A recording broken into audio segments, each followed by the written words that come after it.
Bonjour et bienvenue dans Nos propres pièges, le podcast qui vous aide à comprendre et à dénouer les fils invisibles de votre histoire.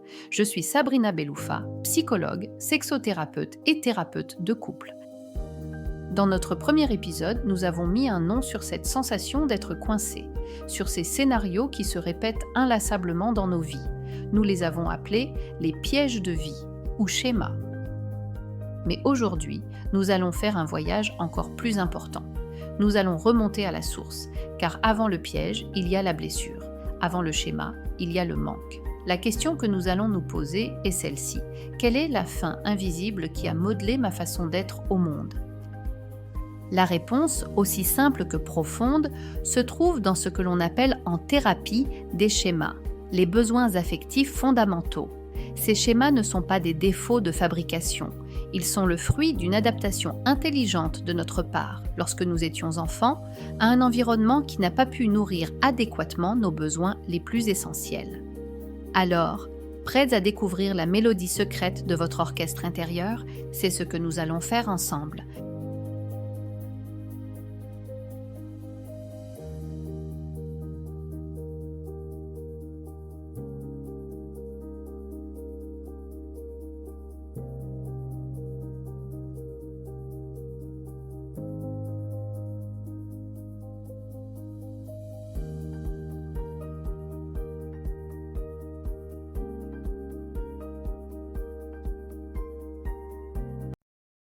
Avant de plonger, comprenons bien ce qu'est un besoin fondamental. C'est un besoin aussi vital pour notre équilibre psychologique que l'air et l'eau le sont pour notre corps. C'est notre ADN émotionnel.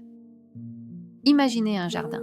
Pour que les plantes s'épanouissent, il leur faut de la lumière, de l'eau, des nutriments. Si la terre est aride ou que le soleil manque, la plante ne meurt pas forcément, mais elle va pousser de travers, développer des feuilles chétives, devenir vulnérable aux maladies.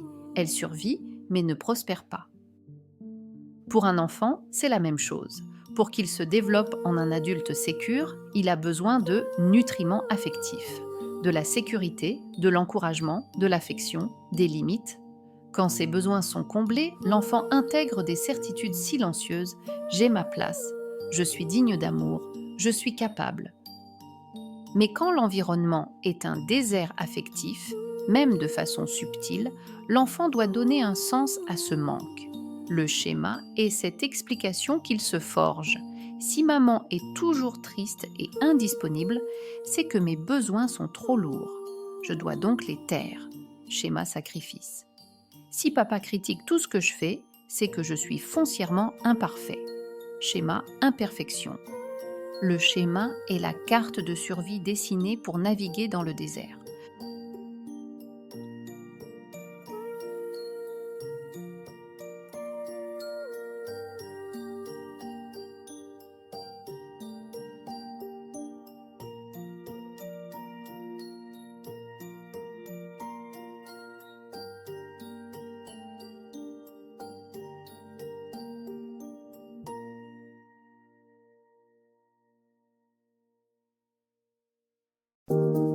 La thérapie des schémas a identifié 5 grandes familles de besoins.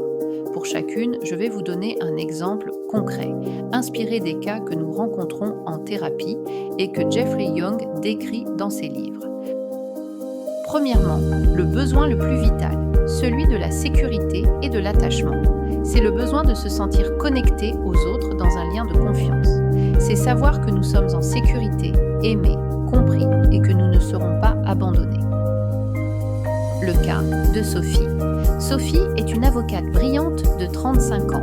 Dans ses relations amoureuses, c'est toujours la même histoire. Elle est anxieuse, elle guette le moindre signe de désintérêt. Un texto sans réponse pendant 2 heures la plonge dans la panique. Dans son enfance, sa mère était souvent hospitalisée et son père, débordé, était émotionnellement distant. Elle n'a jamais su si ces figures d'attachement seraient là pour elle. Le besoin de sécurité n'a pas été comblé. Elle a donc développé un schéma d'abandon. La réaction adulte. Pour ne pas sentir cette angoisse, Sophie s'épuise à vouloir tout contrôler dans son couple, ce qui, paradoxalement, fait fuir ses partenaires. Elle capitule devant sa peur en la laissant diriger sa vie. D'autres, avec le même manque, feront l'inverse. préférons l'intimité pour ne jamais risquer d'être abandonnés. Deuxièmement, le besoin d'autonomie, de compétence et d'identité. Une fois en sécurité, nous avons besoin d'apprendre à faire par nous-mêmes, à sentir que nous sommes capables de naviguer dans le monde et de forger notre propre identité. Le cas de Marc.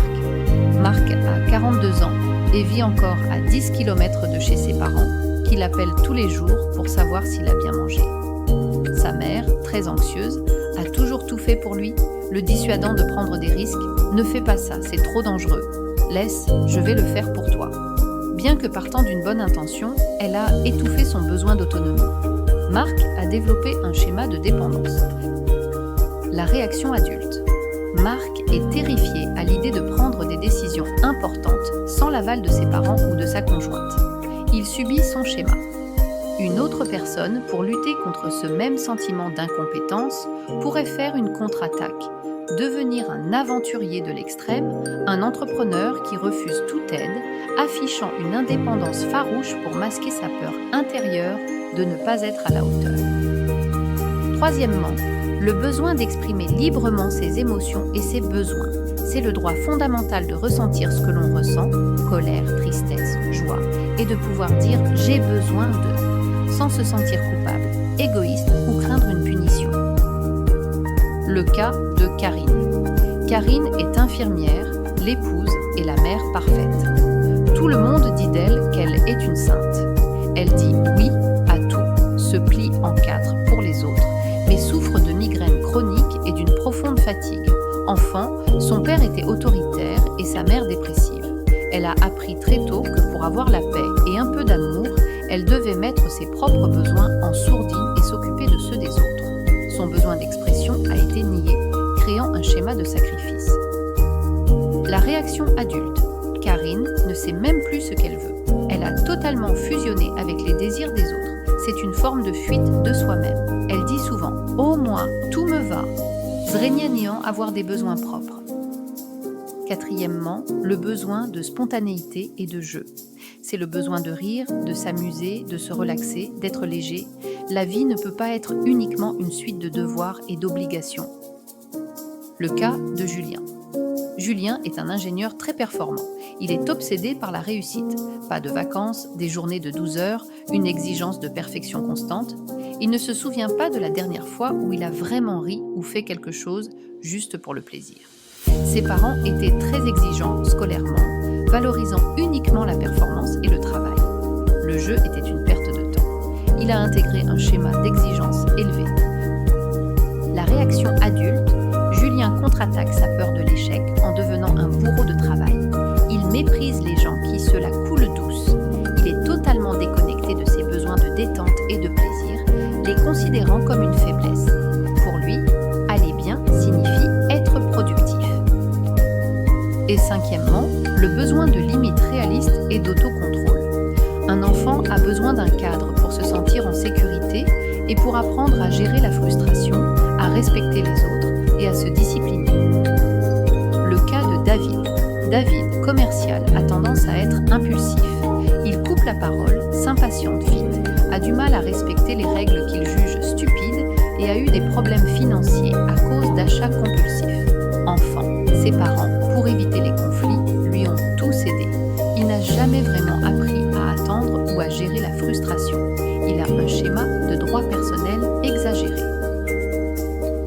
La réaction adulte. David capitule devant ses impulsions. Il justifie son comportement en disant « Je suis comme ça, c'est tout ». Il a du mal à comprendre pourquoi les autres lui reprochent son manque de considération, car il n'a pas intégré la nécessité de l'autocontrôle pour une vie sociale harmonieuse.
Et c'est là que nous touchons au cœur du problème dans notre vie d'adulte. En thérapie, j'entends si souvent cette phrase: «Non, mais moi ça va, je gère, je n'ai pas vraiment de besoins affectifs, je suis très indépendant».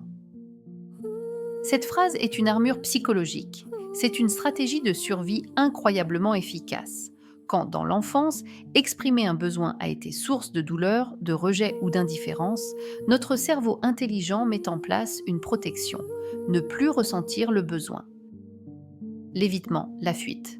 On se plonge dans le travail, le sport à outrance, les séries, n'importe quoi pour ne pas faire face au vide ou au sentiment de solitude.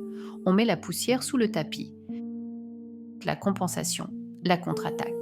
On se construit une façade de force, d'invulnérabilité. On devient celui ou celle qui aide tout le monde mais ne demande jamais rien. On se prouve et on prouve au monde qu'on est au-dessus de ces faiblesses que sont les besoins affectifs.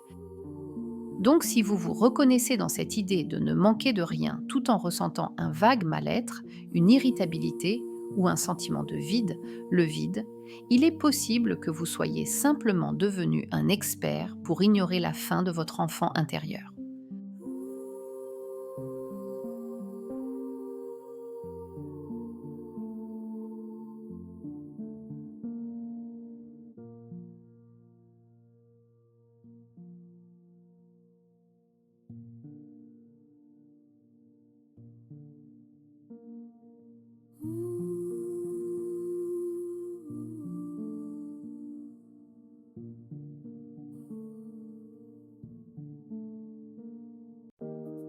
Pour résumer cet épisode dense, nos pièges de vie, nos schémas, sont les cicatrices laissées par des besoins fondamentaux non comblés durant l'enfance. Il y en a 5 grands: la sécurité, l'autonomie, l'expression libre, la spontanéité et les limites. À l'âge adulte, pour ne plus souffrir du manque, nous avons souvent appris à nier, fuir ou surcompenser ces besoins. L'invitation de cette semaine est donc d'essayer d'écouter le murmure derrière le bruit de votre quotidien. Quand vous ressentez une émotion forte et désagréable, une anxiété soudaine, une colère disproportionnée, une tristesse inexpliquée, arrêtez-vous un instant. Posez-vous la question: quel besoin fondamental de mon enfant intérieur est en train de crier famine en ce moment? Ne cherchez pas à changer quoi que ce soit, juste à écouter. C'est la première étape. Dans notre prochain épisode, nous allons décortiquer en détail ces fameuses armures. Nous allons analyser précisément les 3 grandes stratégies que nous utilisons tous pour survivre à nos schémas: la capitulation, la fuite et la contre-attaque. Vous comprendrez enfin pourquoi, malgré tous vos efforts, vous retombez parfois dans les mêmes pièges. Merci pour votre écoute attentive. Si ce podcast résonne en vous, le plus beau cadeau que vous puissiez lui faire est de le partager. Prenez bien soin de la petite plante à l'intérieur de vous et à très bientôt.